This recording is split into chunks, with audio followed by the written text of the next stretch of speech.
What's up, metal and heavy music fans? Today we are ranking the albums of Iron Maiden. You better stand, there's no turning back.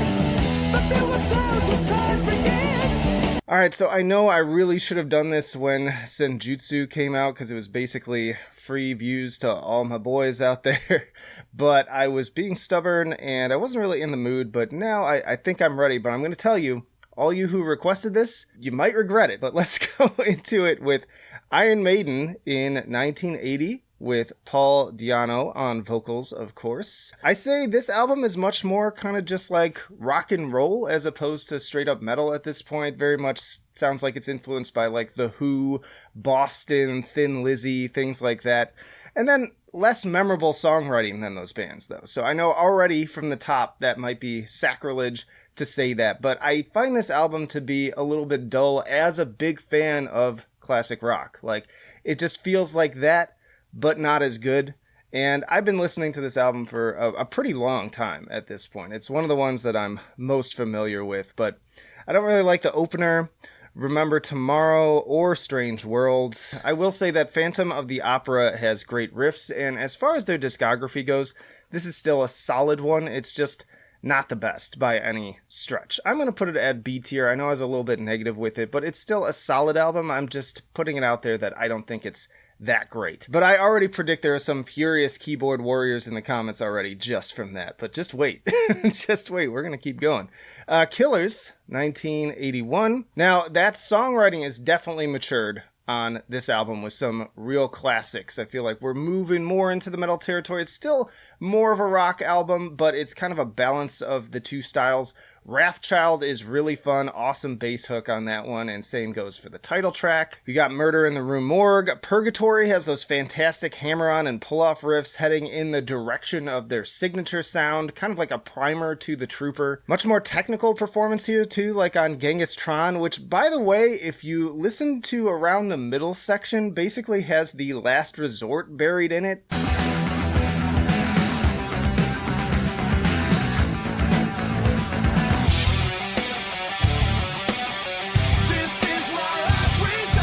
Do with that what you will. Still not my favorite side of their sound. Still some songs I kind of skip over, but it's stronger than the debut. And yeah, I think I'm going to put this one at A tier. And then, of course, Paul was fired after this album due to his problems with cocaine and alcohol. But we move on to Number of the Beast in 1982. Now we're talking. We got cracking out those classic Bruce Dickinson vocals right from the top with Invaders, which just is a fantastic opener. Children of the Damned got that solo like a fucking waterfall of tapping goodness. That one is excellent. And then, of course, the legendary title track. Very fun. Also, some great tracks here that I remember every single guitar note now because not only have I been listening to them for a long time, but of course, Guitar Hero, y'all. Guitar Hero got me playing some of these songs on that little toy controller, and those were good times. Very fun songs to play. Same goes for Run to the Hills. Excellent song, just well composed. Great for throwing up the horns, banging your head. Just lots of fun songs really across the board. Deeper cut, The Prisoner stands out to me. This one's S tier. I see a lot of people now kind of calling this an overrated album, and there's a lot of albums I agree with, especially from these legacy discographies where I'm like, yeah, that is kind of overrated, like I mentioned in my list.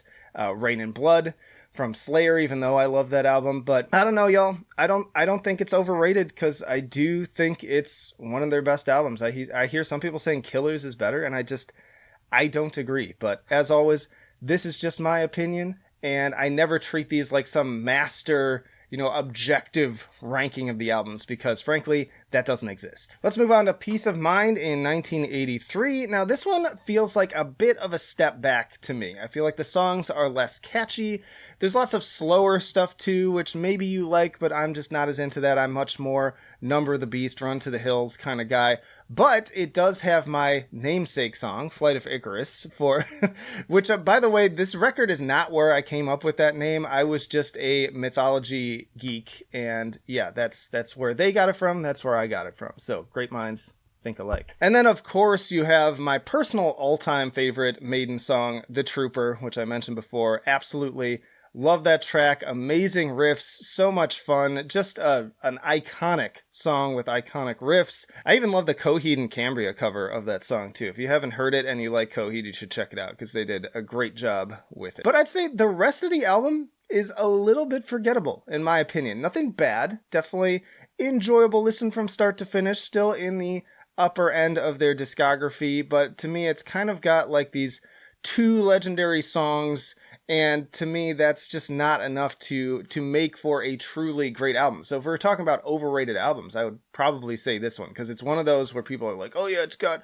The Trooper and it's got, you know, the good song, and it's like, okay, what else has it got? And again, not to say those songs are bad, but I just think comparatively, there are better albums, and also, you know, there are worse albums, though. So I will say that. There are much, much, much worse albums that we're going to get to. Splitting the difference, even with all that negativity, I was going to put it at B, but I think I will, for their discography, put it at A. If I were giving this album a grade, though, just on its own, I wouldn't give it an A. I'd give it more of like a B, like a flat B. But let's move on and continue the rage with Powerslave 1984, but I think y'all will be happy with my thoughts on this one, because great album, really excellent work. It's clear that they put a lot of thought and time into this one. Great opener with Aces High, setting the high energy tone, followed immediately by probably my second favorite Iron Maiden song, In 2 Minutes to Midnight. Again, I like the faster tracks, so that all definitely appeals to me. The title track has mad atmosphere from the intro and stepping up the production value. Rhyme of the Ancient Mariner is another mainstay inspired by the classic poem. And then most of the deeper cuts are all well done and above average in terms of both writing and performance. I do feel like The Duelist is a little bit on the weaker side. I tend to skip over that one, but then Back in the Village is a riff frenzy. This album is ranked 38th on Rolling Stone's list of 100 greatest metal albums of all time, and I tend to concur. I'm also going to put this one at S tier. Somewhere in Time, 1986, and we finally got to the albums that I was actually alive for. So this is their first album to use guitar synthesizers, and the singles on this one are Wasted Years and Stranger in a Strange Land, which frankly to me just aren't as exciting as some of the more name-dropped ones. They're decent, but like if those are your singles, I feel like it doesn't bode well for your album, especially coming off of like one of their best of all time. I feel like the opener is even on a little bit of the weaker side too, and that can be said about a lot of this album. I think some of that may be attributable on some level to the band being exhausted from the World Slavery Tour. None of Dickinson's contributions to the writing process made it onto the album. There seemed to be some dissension about it, and I do kind of like Stranger in a Strange Land, but overall though, this album is pretty dull for me. I'm going to put it at D tier. Seventh Son of a Seventh Son in 1988. This is a concept album based on the Orson Scott Card novel. The band described some renewed enthusiasm writing this one, partially because they had this really cool idea that they were all really down with. It's also their first album with actual keyboards and not just synths. Back to great opening tracks with Moonchild, that's a really fun one, and another killer bass hook on The Clairvoyant. Still some duller moments like Infinite Dreams, but rarely far from more upbeat, engaging ones like Can I Play with Madness. The overall songwriting and production on this one actually reminds me of like Rush, with just a touch of Journey that might upset some people, but I'm telling you, like, listen to this album with that mindset, and I'm telling you, you're gonna hear it. There's tons of just dripping with melodrama. It was very well received by critics too, and I like it. I don't love it. I think more so I respect it, even if it's not exactly the sound that I prefer from them. I'm going to put it at kind of upper B, and I could honestly potentially interchange these two, but I think I'm going to leave it like that for now. All right, so now one last fair trigger warning to the hardcore fans out there. Now, you are not going to like where I take things from here, probably, especially if you like their later albums. So I just want to remind you one more time that this is all just my opinion, and it has no bearing on how much you enjoy these albums. Like, if you love some of the albums that I hate, that's fantastic. Let's talk about it in the comments. To the rest of you, let the hate flow through you.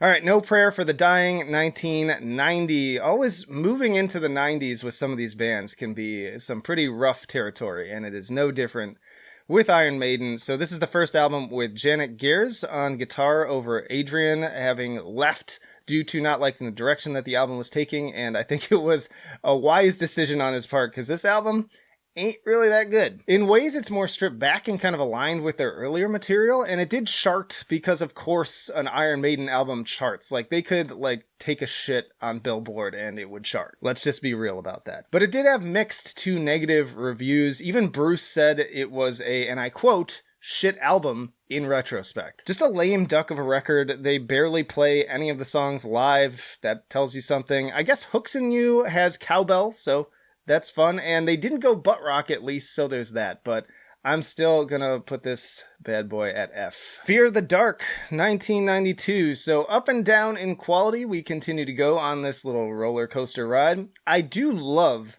this cover art, because it's so spooky, and it's got great atmosphere, and it does seem to match the darker overtones of some of these songs. Be Quick or Be Dead really kicks down the door at the top with almost a thrash edge to it, but then stylistically, it's kind of all over the place. From Here to Eternity feels like an AC/DC track. They dropped their first power ballad in Wasting Love, doubling down on something that seemed bound to happen after Seventh Son, personally. I'm not even sure what to call Afraid to Shoot Strangers, which is about being a soldier in Vietnam. My cynical side, though, kind of snickers a little and thinks it sounds like when Spinal Tap go experimental in the movie. It's also their first double LP, which doesn't help the lack of focus. On one hand, you get some pretty solid tracks like The Fugitive or Chains of Misery, but then you get a lot of fluff. So I'm going to kind of split the difference on this one and put it at C tier. The X Factor, 1995. So Brucey Boy is out and Blaze Bayley of Wolfsbane is in, and that is not even close to an equal replacement, I gotta say. No insult to Blaze, because he has a decent voice, but just the melodies that he chose or that are chosen for him are just child's play in comparison. That last album might have been a mixed bag, and the one before it might have been pretty downright bad, but this one makes it look like Number the Beast, y'all, honestly. I try not to be straight up mean, and if you like this album again, great, but this shit genuinely puts me to sleep. I guess Man on the Edge is okay, and maybe The Unbeliever. Otherwise, it's just fucking nap time for me. I'm gonna put it at F tier. And then Virtual IX, or Virtual 9, however you say it, 1998. So somehow they still hadn't hit bottom yet, though, because this album is even worse. It's bad. The vocals, from the performance to the lyrics, are straight up embarrassing on this one. If the previous one was bad, this one just should make you cringe. Future Real is both the opener and a single, and it's easily one of their worst songs ever. The chorus is just laughable. And again, let me know down in the comments if you love that song. Explain to me why, and power to you, but I just don't get it. And then The Angel and the Gambler is just lame boomer rock kind of bullshit. Very sad. By all means, if you love this album, tell me why about the whole thing, too. No shame to the fans. This is all just, again, my own opinion. My one positive note is I like the bass line on The Klansman. Other than that, this thing's an F. Brave New World, 2000, going into the new millennium, and thank God, Bruce is back, as well as Adrian on guitar, and they both sound great on this album. It shows right from the top with The Wicker Man. It had been a while since we got a truly infectious chorus, and this one really gets under your skin. Ghost of the Navigator totally gets me air guitaring with that killer chuggy part, and also great classic heavy metal riffage on The Mercenary and The Fallen Angel. I really like the string additions on Blood Brothers, even if the song is a little bit corny. Now, I've heard some people call this a full return to greatness, but hold your horses, because I just think it's good for late career Maiden. It can't really go toe-to-toe with their best works. Again, if you think so, let me know your justification for that, but I don't agree. It has plenty of meh moments alongside the stronger ones, and a lot of these songs and the runtime overall would have benefited for some trimming of the fat, which is definitely the case on most of the albums after this one. But a strong outing for this later stuff. I'm going to put it at B tier. Dance of Death, 2003, and yeah, this is the album with that infamous cover art. It looks like an episode of Xavier Renegade Angel. Wildest Dreams is kind of a whatever single, so again, doesn't bode that great when what's supposed to be your best song that you're putting your best foot forward, and it's not really that great. I do like Rainmaker, though, even if it's nowhere near my top 20 Iron Maiden songs. Monster, however you pronounce that, is a bit of a banger, though. I wish we would get more of those heavier tracks. This almost sounds like it could have been on Number of the Beast, honestly, so really dig that one. New Frontier has its moments as well. Again, too long for its own good, though. At over an hour, I think all of the albums at this point are over an hour, if I'm remembering correctly. This also has the first fully acoustic track in Journeyman, which is actually a decent closer, again with some strings adding to the atmosphere, but kind of a mixed bag overall. I'm going to put it at C tier. A Matter of Life and Death, 2006. So this is where the band decided to stop mastering their albums to achieve a more natural live sound, and personally, I think that's stupid. Like, maybe you really like that, but I just think it goes counter, really, because listening to an unmastered album is still not the same experience as like hearing the band live, because when you hear them live, there's all that like reverb and echo and just the sound of the arena that you're in or whatever, and this is just like flat. Like, it's just very flat sounding records kind of from here on out. So I think mastering serves a purpose. And then also, this album is even longer than the last one at 74 minutes. This feels like the band really entering that stage of their career where they are beholden to no one, so no one is there to tell them if an idea is bad, and never get to that stage, y'all. If you're a musician, like, I wish you all the success in the world, but please never get to that stage, because it is the death of progress at that point. Overall, critics seem to enjoy this one, though. It was their first album to debut on the US Billboard charts at top 10, so that's pretty cool. But personally, I just find it to be kind of bland. Not terrible, just not especially good. There are some quality performances, like The Pilgrim, but I'd never choose to listen to this album. Like, I wouldn't wake up and go, wow, I really want to listen to A Matter of Life and Death today. So I'm going to put this one at D tier. The Final Frontier, 2010. So the gaps between the albums really start growing here with 4 years on this one. I'll say, take your time to do it right. I don't feel like that necessarily pans out, but I do see some improvements to some of their worst material, at least. And this one won a Grammy for the song El Dorado. It's also their third longest album, which you know I'm so happy about. So excited for that. And it made it so fun when I was marathoning. I listened to all these albums again in a row, y'all. Like, that was a day. That was a doozy. I'm just going to say it too. I'm going to be totally honest. I've never understood being excited about a new Iron Maiden album. And now, after taking that dive with the albums sequentially, I understand it even less. Like, again, this is me just talking out of my ass, but I feel like there's a lot of nostalgia goggles going on here with some of this stuff.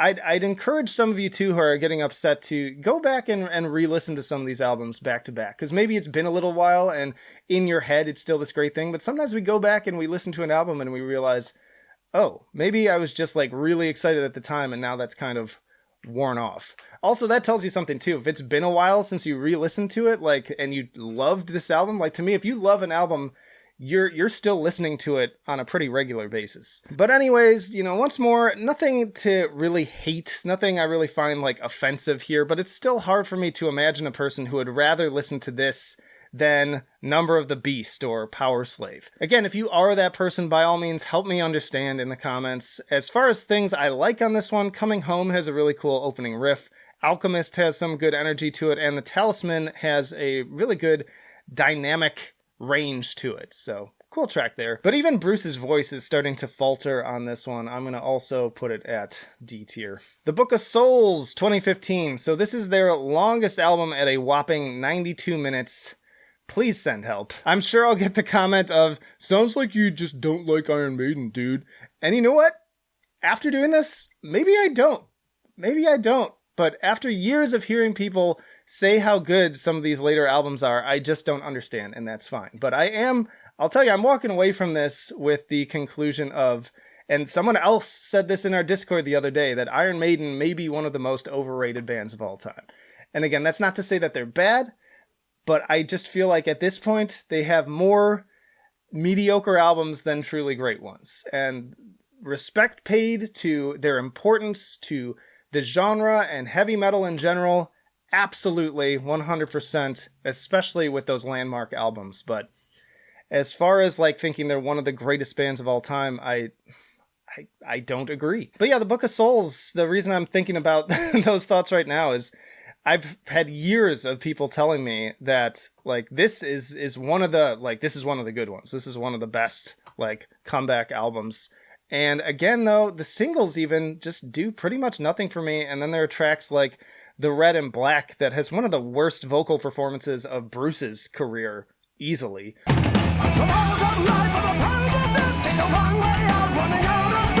I genuinely could not find a track I really enjoyed on this one. There are moments, there are pieces of the album that I really enjoy, but there's not a single full composition I liked from start to finish. And again, part of it has to do with just like, there's no trimming of the fat. There's no just focus on brevity and being concise. It's just that we lay it all out there. Definitely not lazy and without some really solid performances, but to quote the Discord again, someone said, Book of Snores. I'm going to put this one at C tier. All right, and then Senjutsu in 2021. So if anyone's even left watching at this point, I'm probably just talking to myself at this point. If so, I appreciate your willingness to hear a counter opinion and accept that, again, it has absolutely no bearing on how much you enjoy these albums. This is just my personal opinion, and I'm a clown, y'all. Like, whatever. But if you're still here and you're new here, then you should definitely subscribe, because I do tons of these tier lists. Like we're coming up on like 100 at the point that I'm recording this. But anyways, I really should have done a review of this album, since again, it was basically just like automatic views and new subs. But again, I cared so little about this. Like I'm not in that like fanboy camp where I'm like, oh boy, there's a new army. Like I don't really get that way about really anything. Like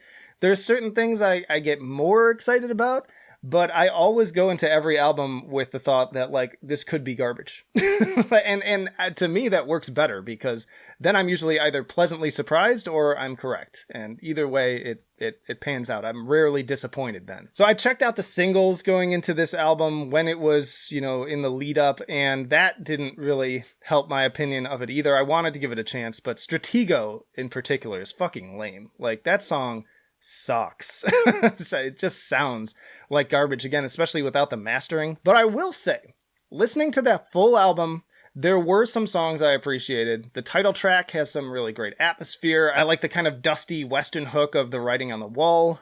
The Time Machine is pretty solid once it gets going. It's a little bit of a slow burn in the beginning, but once you get to that high energy portion, I really enjoyed that. And then The Parchment has some really great atmosphere and riffing, and it just doesn't need to be so damn long is the problem. Like, trim these songs down, and I might enjoy these records a lot more, honestly. But it's better than I thought it would be. But in the scheme of things, I'd still say it's not great. It doesn't belong necessarily in the upper echelon. But I will put it at C, just above the Book of Souls. And there you have it. Check out this playlist for plenty more metal tier lists that I'm sure you're going to enjoy. And if you want to take that extra step to support me, then check out my new merch store and you can buy some awesome t-shirts. But that'll do it for now. Flight of Icarus signing off. I will see you in the trenches.